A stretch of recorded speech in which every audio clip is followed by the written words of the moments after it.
Welcome to Rip It Up, the Renovations podcast. I'm Jenny. I'm Kate, and between us we've renovated a lot of houses and it hasn't scared us off. In fact, we loved it so much that we can't stop talking about it. So in this podcast, we will give you all the tools and info that you need to tackle your own renovation like a pro. In this episode, we are talking about the main renovation mistakes that we have either made ourselves or that we have seen our clients making. We want to save you time and money by avoiding these mistakes, so be sure to listen to the whole episode. Welcome back to the podcast. Hi, Kate. Hi, Jen. How are you? I'm good. I'm busy this week, but good. I feel like after a bank holiday, but do you feel like after a bank holiday you're just squeezing 5 days of work into 4? Like, it's lovely to have the bank holiday off. I feel like I squeeze about 8 days of work into 3. Am I just bad at time management? I don't know what it is. I don't know. I think we both have a lot going on. Yeah, let's say that. Let's call it that. Yeah. Not our fault. It's not our fault, it's for sure. Speaking of having a lot going on, what we're talking about today for episode 28, I believe, is the biggest renovation mistakes. So these are things that we wish we talked about in our own homes, even though I love my house and I think it went great overall. But all the things we wish we had done in advance, and some of the things that we see people doing as they go through their own renovations now. So listener, if you're thinking about a renovation, if you're planning a renovation, if you're mid renovation, learn from us. Don't learn from our mistakes. We're here to teach you and learn from our mistakes, because some of them were pricey. The elders of the renovation process. Yeah. You'll make these mistakes once. Yeah, exactly. These are expensive mistakes, so definitely don't make them again. Okay, I'm going to come straight out with number one because I think it's a big one, and I've cracked on about this a lot, so people might be sick of listening to me talk about this, but it's not budgeting properly. And I mean down to the last tile that you're installing in your house. I always say it, I budgeted in my toilet roll holders, like I went that detailed, because things crop up and you need to know how much money you have. Now, maybe you don't. Maybe you're a millionaire. Best of luck to you. Maybe hit me up, do you know? No, don't. Hit me up for sure, because I am running dry on mine. If my boyfriend's listening, block your ears. But maybe you don't. But budget, it's so huge. Yeah, I will say I'm really bad at underestimating, and I'll particularly underestimate if I really want something. I'll be like, well, that doesn't look that cheap, or that doesn't look that expensive. That looks a pretty good deal, I would say. But then I forget sometimes just to look at the kind of all-encompassing picture and like the install and any additions that you need. You know, so like sometimes I'll see a tile or a wood floor or something, and I'm like, well, that's not bad per square meter. But then you forget about it's got really specialist fitting, or it's got a specialist kind of mats underneath it or whatever, and that I never look at that overall price until it's a bit too late. I'm like, shit, now I need to cut somewhere else. Yeah. I'm also unbelievable at justifying things to myself. Like, I'll do it for anything. But you're talking about per square metre, and I'm like, okay, it's expensive per square metre, but my house is tiny, so overall it's totally worth it. I'll do it for anything. I'll do it for clothes, I'll do it for anything. And I'm like, okay, that dress is a few €100, but I'm going to wear it to this wedding, this wedding, this wedding, this wedding. So actually it's only this much money. Like, I'm ridiculous. How do you apply cost per wear to house though? Because you walk across it the same amount of times no matter what this floor is. You just have to be like, you have to value the joy, I think. Well, this is the thing, because one thing with budget is I always hear people saying, is that going to affect the resale value? And I think that's a bit of a misnomer, or a bit of a strange mindset to get into, because then I think you might end up buying something or spending money on something or pulling back on something and maybe not spending enough on it because you're like, oh, but it's not worth it for resale. But sure, you could be living in that house for 20 years. I think people always think like, what about the resale? What about the resale? And I'm like, are you selling it? Are you selling it in the next 5 years? Also, have you seen the property market? Like, you could sell a shed, it doesn't matter, you know? Yeah, it does. I honestly think the market we're in at the moment, I wouldn't say it'll stay like this forever, but the differences in finishes doesn't really feature in the pricing, I think. It just doesn't really, people are looking at the house, they're looking at the square metre, they're looking at the location, and then everyone else kind of underestimates, I think, the cost to get it to where they want it to be. So I don't think it massively affects the sale of your house. And I mean, if you wanted to, like, go super, super neutral, maybe you'll, I guess, appeal to a big, wider market, but I don't think it'll necessarily cause your house not to sell. I don't think so either. Not in this market, not in the current market. No. Like you said, they'll sell a shed at the moment. Totally. I think I So saw one. Was it Crazy House Prices had one up 2 weeks ago, and it was like no roof in it or anything. it's a great watch, Crazy House Prices. I'm just constantly outraged and like, what? Are they charging? Although, like, I mean, your palace now wasn't a palace when you got it. No, it wasn't, You but it saw was the totally value, worth though. it. And I got my Yeah, house totally for worth asking. it. Yeah. So Okay. things are a lot madder now than they were in I think it was November 2018 when I bid on this house. Yeah. But anyway, failing to budget, and I know it can be really hard because it's very difficult to understand how much something is going to cost. So getting the estimates for an accurate budget are difficult. But you gave me a great piece of advice when I was starting to do up this house, and that was for anything big, get 3 quotes. Like just get minimum of 3, because at least you'll have an idea of what the range is, what the average is, what the most you might be expected to pay is. And any more than that, you could drive yourself a bit mad. But a minimum of 3, I just thought was a good. And then you'll end up picking the one you want anyway. But I always feel it gives me a little sense of peace or security that I haven't been absolutely ripped off as well. You know, when I have a gauge from kind of different suppliers, whereas sometimes you can get one quote and you'd be like, well, that was more than I expected it to be or less than I expected it to be. But unless you've gotten a few of similar kind of comparison, it's hard to. Totally agree. Yeah. So you have a great budget tracker for this too. I do, yeah. We talked about this in our messaged me early on Instagram episode. recently and asked me for this, and I've lost your message. Sorry, but I'll stick that up on my Instagram. And if you guys like it, you can buy me a coffee to say thank you. Yeah, I'm not so good. Maybe don't follow mine. But I'm learning. I have my husband keeping me in kind of, on the straight and narrow when it comes to splashing out and things. Yeah. I'm still convinced I can fit a sauna somewhere in our garden room. Oh, sorry. Just can we divert to this topic for a moment? Because I think saunas are an actually great investment. They're not that expensive. They're really cheap to run, especially if you get an infrared sauna, and they are unbelievably good for your health. So you're actually saving money in the long run. Okay, maybe don't come to me for budgeting advice, but like they're not that much money and they're really cheap to run. And I think these little, I suppose, kind of token kind of things like this in a house, they're not necessarily part of the main house or part of the main spec of the house, but they're a real like draw, I think, for people. They remember your house. They remember viewing the house. They'd be like, oh, remember the house with the sauna? Or my husband is convinced they'll remember the house that they viewed that had a golf simulator in the garage. I'm like, will they? And Keane was like, the men will remember that. Trust me. There was a whole study done on saunas recently. I think it was done on the Finnish population, and it was a really long study that over the course of a couple of decades. And the impact of regular sauna use on your cardiovascular health is, I think, in the double digits. Like, it was absolutely insane. Better than nice bath. Really positive. Yeah. And actually enjoyable. Thank God for that. Yeah, you couldn't get me into an ice bath. You can get me into a sauna, but not into an ice bath, thanks. Okay, so lesson 1, budget properly and find out how to work a sauna into your budget. Budget to the nth degree. All the detail in there, down to, what did you say last time? Toilet rolls? Toilet roll holders. I didn't quite go as far as toilet rolls, but please feel free to do so. Yeah. Okay, lesson number 2, and I think this is a big one that holds people up, is not having a plan. And you should go back and listen to our first 2 episodes maybe on the renovation, or maybe it's episode 3 on the renovation journey. Understand when things are going to happen. Like, when is your first fix? When's your second fix? How long is your furniture order timeline? Is your sanitary ware going to take a long time to come in?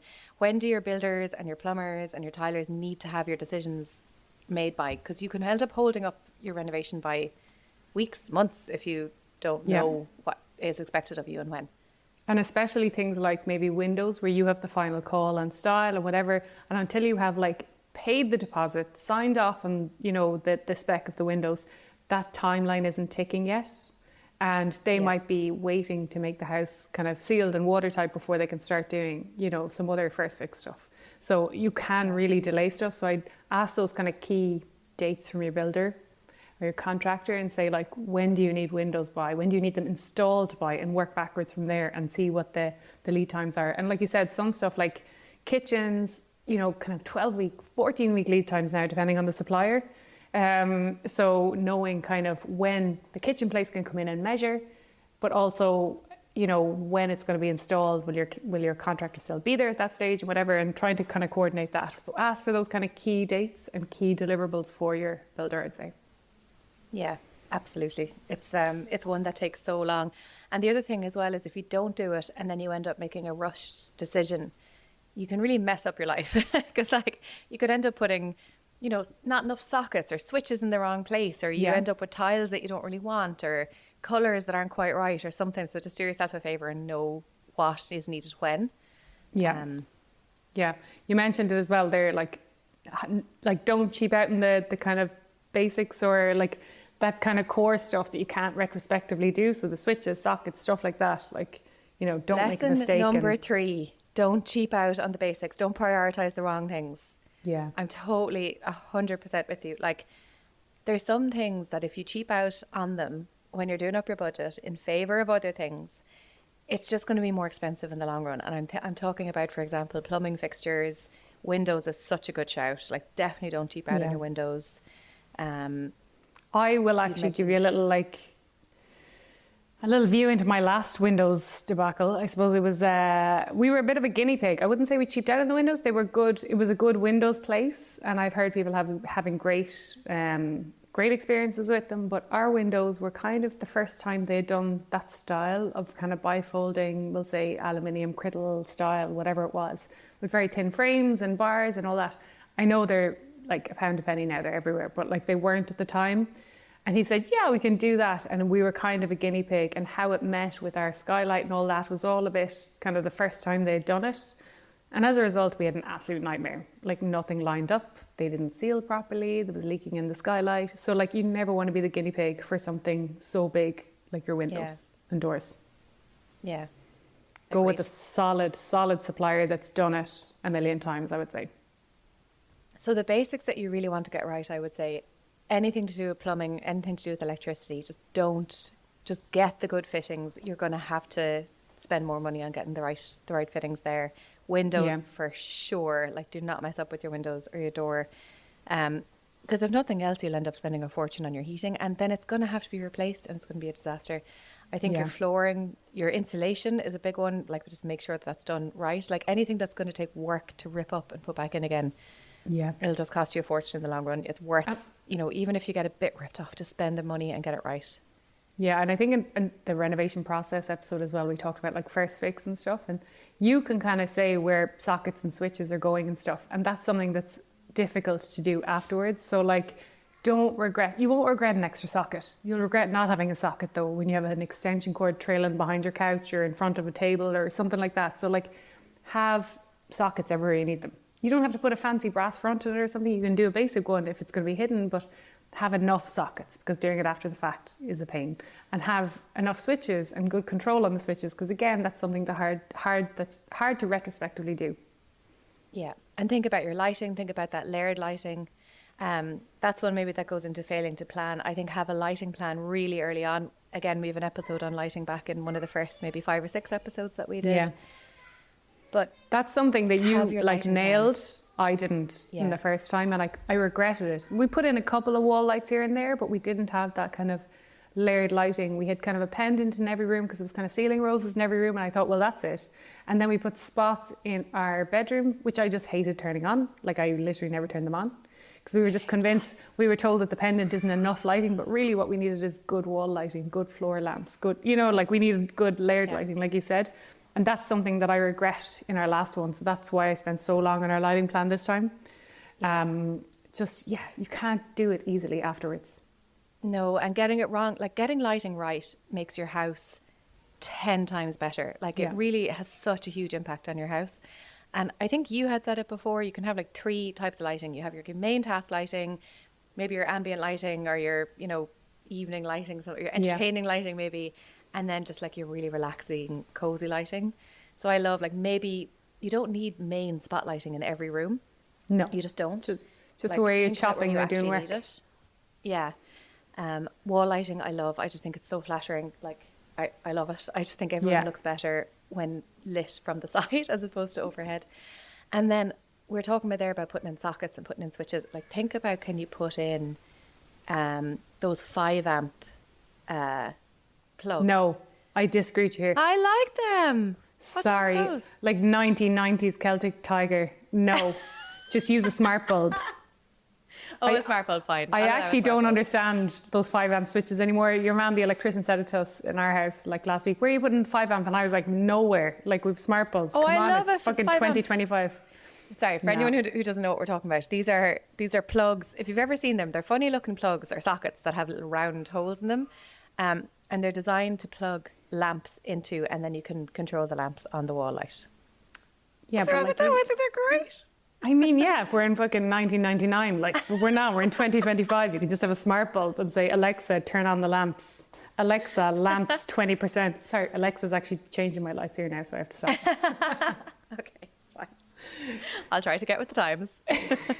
I actually do. I don't personally have the 5 amp bulbs, and I do have Alexa. So I suppose you've won that It's an argument. easy Kate. transition. Fair play It's to an you. easy transition. Fair play to you. You got me there. And then you Okay. always have to have a lamp with a 5 amp plug, like, right? Yeah. Yeah. You can't move lamps That's a- around. that's a Yeah. fair point. Okay, go on. You win that round. We can disagree. We can disagree. No, it's fine. Maybe I don't know something about these 5 amp plugs, but I always saw them in like rental houses or anything like that. And I'm like, what is that weird plug for? Who's got a lamp to fit that? Well, my issue is if you have Alexa, or you have Google Home, or you have whatever smart home stuff, Yeah. and you can get the bulbs for it. That's totally fine. You don't need the 5 amp plugs. It's just anyone I'm thinking of. Maybe if you're a bit older, or the concept of just walking across your room at night time after you've fallen asleep on the couch watching your TV. Yeah. And then you've left the bloody lamp on in the corner of the living room, and then you have to fall over your coffee table turning it off, and you don't want to turn on the big lights because you don't want to blind yourself. I think I get they're an analog solution to a smart home problem, but not everyone's into the smart homes. And if you're not, I agree. it's I agree. Yeah, fine. Not everyone's into smart home. And like you said, some people just hate talking at stuff to do stuff. Yeah, like talking at Alexa or talking at Google Home or whatever. So I get that too. So maybe there's a place for it. Just not in my house. Not your house. Your husband would not allow it. It's just not happening. No. If I said, can we put 5 amp plugs in? He'd be like, Kate, no. Like, absolutely not. We're getting a divorce. Fair enough. Listener, choose for yourself. Actually, prioritizing the wrong things here. There's one thing we didn't say. We're talking about kind of like plugs and whatever. Heating is something, it's a mistake I made last time. Jackpot. And one good piece of advice that our plumber gave us last time is you kind of want to over-spec rads for your house, not under-spec, right? So if you don't know what that means, there's loads of calculators online, BTU calculators, and what you want to do is you put in the area of your room, you put in the ceiling height, you put in if there's insulation, windows, whatever, and then it'll calculate the BTUs. I can't even remember what it says. It's like something thermal units, is it? Is it British thermal units? No? It's something thermal units anyway. And it's it's in the thousands. So like a standard bedroom might need 4,000 or 5,000 BTUs. So you look at the radiator then that aligns to that has that output. But you really want to be hitting that's the minimum output of the radiator, and it goes up from there. Because if you underspec, your heating system's running kind of overtime all the time to get to that heat into that room. So it's better to have more than you need and turn the radiators down. But also, I didn't put heated mats, which are it's just a no-brainer. They're not that expensive to do in our bathrooms. And our tiles were cold, especially if you have an old house like our house. Like the floors are cold, especially when you tile them. It's one thing walking on uninsulated timber floors, because timber is kind of warm underfoot, right? But once you step on tiles on a winter's morning in a Victorian house, your feet nearly freeze to the floor. So I would 100% put in Devi mats, or the heated mats under your tiles if you're doing And tiling. they're easy to put in. They're a type of underfloor heating, and they're just these really thin, electric mesh mats. Yeah. So they do add a little bit to your electricity bill, but they're so nice. It's such a small area. It's not hard to heat up a little bathroom. Warm underfoot, and it makes the So water nice. splash kind of evaporate off as well from your shower. Do you know if you shower splash, it'll be gone in a few minutes with those on. So I would... The other thing you mentioned yeah. as well, tiles work amazingly well with underfloor heating, but if you are getting underfloor heating, you need to plan for your flooring, because you can't have carpet, for example, you can't have solid wood. Well, you can, but it just doesn't work great. So Yeah, it doesn't get through as well. That was another mistake I made. Learn from my mistakes, people. Maybe not Jen. Jen says it's perfect. I moved on. No. do love it. My house was pretty comfortable, but we put down solid wood flooring, solid wood block wood flooring, and we put it glued down on cement over underfloor heating. and that was not ideal. I guess the heat, the expansion, contraction of the wood, combined with any kind of moisture fluctuations, I suppose, with new screed or new cement or new concrete down, it meant our floors just popped up and they creaked when they stood on them, and it wasn't perfect. So yeah, that's probably a mistake I made. Also, wood is a very good thermal insulator, so that's not what you want for underfloor heating. Yeah, I think like a good engineered floor though is pretty good. It's still conducting conducting the heat. Yeah. So I think you'd be all right. They don't warp so much. No, they won't move and whatever. And you'll still transfer the heat a good bit once you have a good bit of insulation in your floor, that you're not losing it all into the floor, like below the subfloor. But I think just go engineered if you're doing underfloor heating. Don't do what I did. Yeah. Or a good laminate or vinyl or tiles. Yeah, vinyl tiles. Yeah, I'd say that works great. Yeah, they're perfect. They are pretty perfect. Yeah. So one of the things that we say over and over again, how do you use every the room? episode, I would say. How do you use the room? How do you use the room? Think about how you use the room and design for form over function. So understand how you're going to use the space. Don't design it because you saw an image on Pinterest or something that you liked. Think about how you're going to use the space. Yes, always think about function first. Like think about utility. How is the room going to be used? How do you live? Like be really honest about how you live.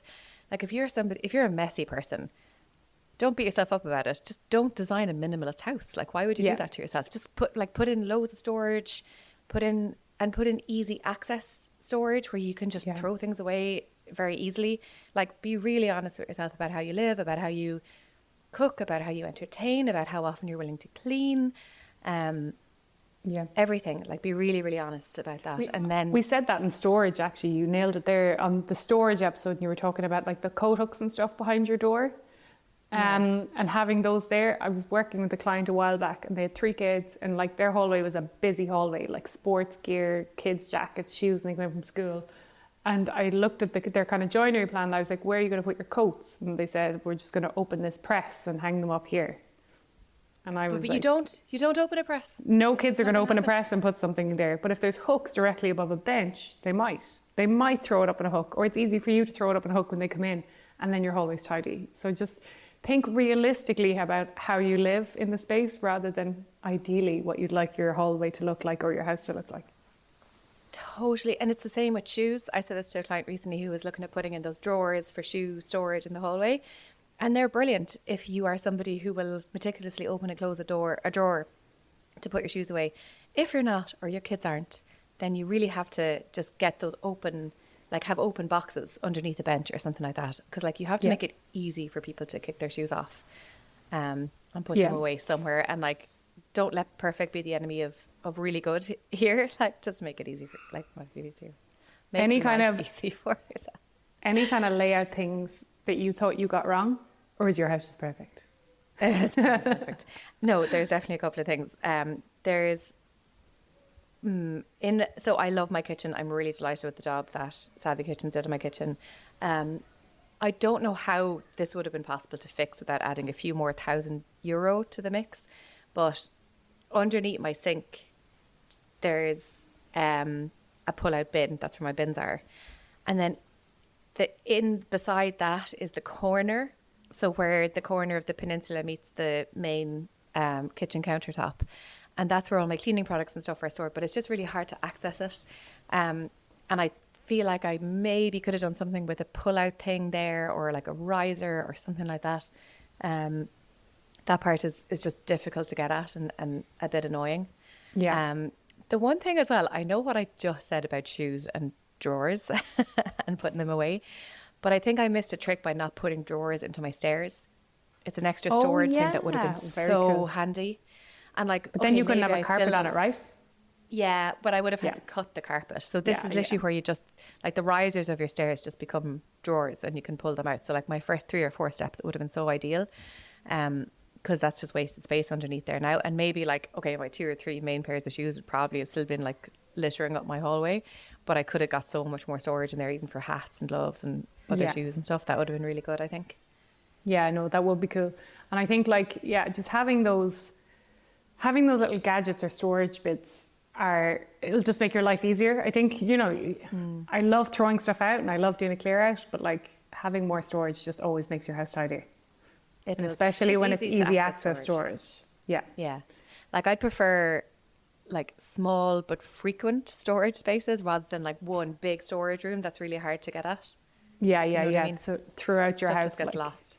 because Yeah. then the storage is like particular to that space, right? So your hall storage might be your shoes and jacket when you come in, but your living room storage might be like the remotes and a few other things, a blanket or whatever that you have in your living room space. So like, I think, yeah, it's good to have like dotted storage, and sometimes like you have in your ottoman, like storage in the form of furniture.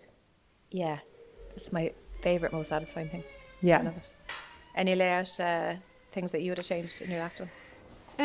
No, like you, I was really happy with my kitchen. I think I probably would have made my kitchen island a little deeper. I think we spoke about this in our Ooh. kitchen episode before, just because I had a bit more space over there and I felt like it was just a little bit of it was always like a bit of a corridor, whereas I could have just filled the space Yeah. with a bigger square or island and had better circulation space around it and still use that space.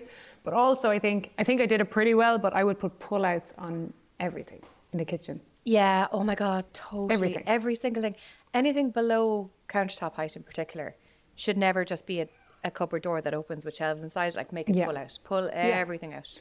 And you can kind of get away with shelves up high because they're not as deep as the base units. Do you know, they're only Yeah. like 38 centimeters deep versus 60 on the bottom or whatever it is. So you're kind of only one or two things deep, whereas down low, like you'd be reaching into the back of things. You're reaching into corner shelves, stuff like that. Like, no, just make a pull out if you can at all. It does add a little bit to the cost, but it makes it like infinitely more usable, I think. Big time. And you can get really cool appliance pull-out things now that actually, Bins. they almost like add to your countertop space. They're just on these Oh. levered arms, and say you could have like your KitchenAid or air fryer or something in there, and like you have it stored underneath the countertop space, and then you pull it out, and then these levered arms come up and pull the appliance up to countertop height. So then you can just kind of Yes. leave it out, and while Yeah, you're using yeah. it, it's really handy. They're on the heavy duty runners and stuff then. Because I've seen some of Yeah. those runners can hold up to like 70 kilos. So like you'd be, that'd be a good stand mixer on Sitting full out leg. yourself Yeah. if you wanted to. Do you know something that's making a little bit of a resurgence? And I used to think it was hilarious. So when I went to my mother-in-law's house, their kitchen was pretty old, but they had this tiny little drawer in the kitchen. And when they pulled it out, it was like a foldable ironing board. Yeah. Do you know those? Oh yeah, that's In the really drawer. handy. And I was like, that is hilarious. Like the way the ironing board is then in the kitchen. But like I see Yeah. them being put in utilities a lot more now. And I was like, that's actually really smart. And I think where we always pulled out our ironing board in the house we're renovating now is in the landing. And like the ironing board we had was just ridiculously huge, to be honest. And like it was just always in the way. So someone would iron in the morning and then go off and get ready and then leave the ironing board out because the iron is hot or whatever. Do you know, it was just something that was left out then. But I think like a tidy little cabinet with a little fold down ironing board is the Yeah. dream, actually. I actually might put one in this time. Now, if you iron, which I refuse to do, I have a steamer. But I think shirts, you have to iron shirts. There's no way Shirts, there's a around few it. work Yeah. stuff I think you can. And certain times, bed sheets, if you want it, like maybe for a guest room and you want it Yeah. to look crisp and fresh or something like that. But yeah, for the most part, I try and avoid ironing if I can. It is the worst. Yeah. Yeah. Okay, so design for how you use the space. Design for function first, and then you can think about how it looks. I think it's so important. Yeah. Kind of similar to that then, like once you've got your utility right and you're thinking about your design, I think another mistake that people make is just picking things up without kind of sticking to some kind of a plan. Now, I'm not saying that every room has to look the same or that like everything has to be absolutely perfect and like totally matchy, but I think have a scheme in mind, have a palette in mind, know your colours. I always say this to people who are interior shopping, like you need to bring a bag with you of all the samples of stuff you have. All the So swatches. sample Look, of, like, I have them here. swatches. In my bag beside me. Well Paint done. swatches, everything. Good for you. My tile, everything. It's all there, gents. All in my bag. I'm so proud of you. I Is have there a a big measuring like tape in there? doctor's bag that I go shopping with. It's heavy as hell, though. But it's just for a few minutes. It's while you're shopping. I Like know, yeah, the yeah. swatches for like your couch, your exactly as you said, like your tiles. Maybe if there's like a plank for your wood flooring or your vinyl flooring, whatever you're going to have, your paint colors, and then a measuring tape. Definitely put a measuring tape in there and know what you have to play with. I just think the amount of people who come home with like, oh, I love this sideboard and it just doesn't fit in your house. And now your whole room is thrown off. And like, you can like things, but you're just going to have to leave them in the shop sometimes. They just don't go with your house. Yeah, and if you are one of those people who kind of, you know, purchase sporadically or kind of on a whim, don't go to an auction house. It's too much pressure. It's too tempting. You're going to buy something. I was picking up something this morning that I bought on adverts in Francis Street. Like, where did I go? I went to Oxfam, obviously on Francis Street, because their furniture is class there, like the Oxfam charity shop there. And I nearly went home with a few things. I was like, I don't need that chair, but it's so cool. So, especially when you're in like that kind of one of a kind environment, you know? Yeah. Like, and you're like, what am I going to do with one chair? Like, it's lovely, but what am I going to do with one chair? Like, it's not a bedroom chair. It's kind of a dining chair. And I just have one now. So do you know what you can do, listener? If you're out shopping and you see something you love, take a photo of it, treasure that photo, and then walk away. Just walk away. You don't need it. It's just going to make your house look higgledy-piggledy. And like, some people really have the eye and have that talent for like maximalism and clashing and all that kind of stuff. And if that's you, like, go for it. Well done. I don't really. It's a skill. Yeah, it's a skill. So just know your palette, stick to your scheme, and just don't buy something that'll throw the whole thing off, because you'll end up hating that thing. Have you ever bought something or left something behind and had kind of absolute regret? Oh, Trying to think. Like, I'm pretty bad now for buying stuff in TK Maxx and HomeSense, like, that I don't need, but I just liked. Like, I have so many pots. I have so many plant pots because I just think they're cool, and like they're like $8.99, $9.99, and like I must have 30 plant pots in my house, like all from HomeSense at different times. I mean, plant pots can kind of be different anyway, so I'm not too bothered about them all being all matchy. But like stuff like that now. But when I moved out for our renovations, I sold so much on adverts because I was like, I don't know what I'm doing with all these vases. Like, do you know? Were they full of flowers? Well, like, no, I just had a stash of different ones. I have one actually in front of me because I took it from the attic. Like, that this long is one. Very nice. Now, I liked this because I could put like long lilies in it or something. And then, like, anyway, if you're only listening to this, there's no point in me telling you about it. But I'm holding up a vase with like that I bought in Meadows and Burn randomly one day because I thought it'd be cool for lilies. Glass vase. Yeah, but it's like empty most of the time. But like, stuff like that, I overbuy like those small accessories, I would say. Yeah. The thing I tend to overbuy the most, because I'm actually not that bad for it, because I just don't like stuff that much. I don't really like that much clutter. But I will overbuy books. Like, I will buy recipe books, cookbooks, like there's no tomorrow. Not one time have I cooked a recipe from a cookbook. Not one time. Do you remember I told you I bought the Matt 40 Adler, the baker one, like recently? I mean, honestly, like, I haven't made anything. I would flick through it the first time. I was like, these all look amazing. Never made one. I need to stop buying books. My bookshelf here, right? The biggest book on my bookshelf I bought on a trip to Ramallah in Palestine back in 2019, I think it was, and it's just hummus. It's like, I've never made hummus. I don't know how many types of hummus I'll ever make. Not one time have I so much as blended. But it's almost like a bit of the biggest a memory of your trip. Outrageous. It's ridiculous. I know, but I've got photographs. Like, I don't need a gigantic book on just hummus. Like, come on. I know. Anyway, the other thing I tend to buy other than books is or anything to do with cookware or like bakeware or anything like that. Like, I just so much. I think we also like just spoke about this in our gadgets episode. We like gadgets. We were like, what would we talk about gadgets? And then we talked for like an hour and needed to cut. We obviously do like gadgets, especially kitchen gadgets. I think I have a kitchen gadget to do everything in the kitchen. I don't have a spiralizer, and that's about it, I'd say. Oh, I have one. You can borrow it. Do you? Never used it. I was actually going to buy a heavy duty chipper one time. You know, the big steel, like, you know, big lever action one. I was like, why am I just buy frozen chips if I really want chips? And if I want chips, I'm probably going to eat them out. I'm probably not going to make them at home anyway. Like, I don't know.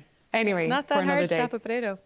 That said, I do have a gadget for like the chopper, the kind of veg chopper thing, and it's got different sizes of chopper, like dicing stuff. Yum. And you put a potato in that bad boy and you've got chips in 2 seconds. I mean, it's a great purchase. Well, there we go now. No regrets there. I'm off to buy a chipper. Do you know the one thing I bought? Sorry, and this is another topic that I know you came up against as well. Now, look, I am primed and ready to do a full episode, and anybody who knows me listening to this is going to be rolling their eyes, on Japanese toilets. and South Korean toilets, because I went to South Korea last year and I'm they sold, are by the way. light years ahead of us. Toilet paper, it's disgusting. It's inadequate, and we are unevolved. Anyway, so I was totally convinced, and I bought this thing. I think You it bought was a called, Japanese like, the toilet? Tushy or something like that. I did. I'd How'd you love get to that buy a back through your Japanese toilet. suitcase? I know, Ireland's see the not ready. price I of don't them, think they're we're like. $7,000 or something. But I think there's an issue with installing them. Now I need to be corrected on Well, this. I need was to up look into in- this, I was 'cause up in it's Soaks hard in to get Belfast. electrics into your bathroom. Yeah, I was up in Soaks in Belfast, and they have 20 up the middle line. So they're for Okay, so sale. it's possible. So it's possible now, but they were pricey. Yeah. Well, so what I did buy was this thing. I think it's called Tushy, and it like sits underneath your toilet seat, and it has the nozzle, and you can direct the flow and all that kind of stuff. Underneath your toilet seat. Yeah, it's just kind of like a little attachment that kind of goes under your toilet seat, and it needs to like be plumbed into your bathroom. All well and good, but it just doesn't Okay. work on Irish toilets, and the fitting is like 7/8 of an inch, whereas we have like Okay. 5/8 of an inch or something Yeah, like that. okay, I don't okay. know what it is, but my point is, there's lots of stuff you buy, I know you have said this in different Yeah. countries, and it just doesn't work. You have to check with your plumber or your electrician. Yeah, well, like, not to get too technical here, but like, I know, especially plumbing fittings, you know, there can be imperial versus metric and whatever, and even UK and Ireland sometimes they're not interchangeable. And I think my contractor tried to explain this to me the other day. Just be careful when you're buying them, because a lot of the fittings now aren't kind of compression fit that would allow for that little tiny variation. A lot of the new Yeah. ones are kind of like click fit or whatever. I don't know exactly, but yeah, it is something that can throw your tradespeople off. So if you're buying from somewhere outside of wherever you're renovating, whatever the country is you're renovating in, just run it by your tradespeople first and be like, this is Yeah. the list of stuff I'm planning to buy. Do you see any issues with it? Yeah, plumbing and electronics for sure. And like Yeah. electronics, if you're buying anything from the Light States, fittings in general, yeah. yeah, it can't have a motor in it. Anybody who's tried to bring their hairdryer to America will know this, or to Canada. They're on a different frequency. They've lower hertz than we have, so it just doesn't work. Yeah. So be really careful when you're buying from abroad. Yeah, definitely. And light fittings, there can be rated differently as well. You know, the IP rating or the waterproofness. So some of them are rated for Yeah. gardens, some of them are rated for outdoors. And then I've seen a lot of the ones, you know, from wherever they're coming from, dropship from China or whatever, on some of those websites that you're pushing on Instagram, they don't even have a rating in the description. So they could be Yeah. showing it as a picture of a light in a bathroom, but you give it to your electrician and he's like, I'm not putting that in a bathroom. Yeah, 'Cause because it's every not country rated has for here. different ratings and Yeah. regulations and everything. It's just kind of hard to. Yeah, that's definitely a watch out. Just if you're buying anything kind of technical or fitting related, definitely check it with your tradespeople first. Yeah. I think that's it. Those are the biggest, most expensive mistakes. The rest of They it, might- you know, you can fix Keep it. It's listening, not too guys. I'm bad. You'll sure be I'll all make some right. more mistakes this time.